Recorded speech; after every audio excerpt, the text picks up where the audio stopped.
السلام علیکم۔ اگر نوکری میں بندش ہے، رزق میں بندش ہے، یا کسی کی شادی میں بندش ہے، کسی بھی قسم کی اگر آپ کو بندش ہے تو آپ نے کسی کے پاس نہیں جانا ہے۔ جیسے ہمیں کوئی کہہ دیتا ہے جی آپ کے اس کام میں بندش ہے، تو آپ نے اس بندش کا توڑ خود ڈھونڈنا ہے۔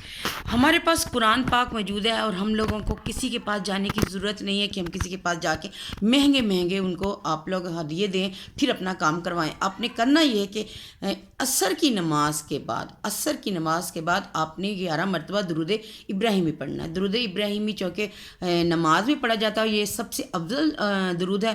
تو درود پاک جو ہے نا، وہ ہماری دعاؤں کو قبولیت بخشتا ہے، کیونکہ وہ سیدھا حضور پاک صلی اللہ علیہ وسلم کا وسیلہ بنا کے ہم اللہ کو پیش کرتے ہیں۔ آپ نے یہ کرنا ہے، 11 دفعہ آپ نے درود ابراہیمی پڑھنا ہے، اور اس کے بعد 41 مرتبہ سورۃ علم نشرہ آپ یہ کریں۔ یہ وظیفہ دیکھیں کہ ہر قسم کی بندش ختم ہو جائے گی۔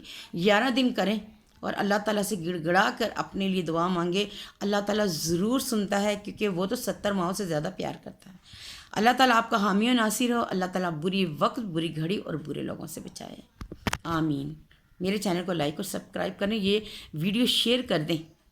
ہو سکتا ہے کہ کوئی بہت زیادہ بندش کی عذاب میں سے گزر رہا ہو، اس کا کوئی کام نہ ہو، کیونکہ جب بندش ہوتی ہے تو ہمارا کوئی کام نہیں ہوتا۔ آپ نے یہ صدقہ جاریہ سمجھ کے آگے شیئر کرنی ہے۔ آپ کی یہ چھوٹی سی نیکی ہو سکتا ہے کسی کی زندگی میں خوشیاں لا دے، بخار لا دے۔ دعا میں یاد رکھیے گا۔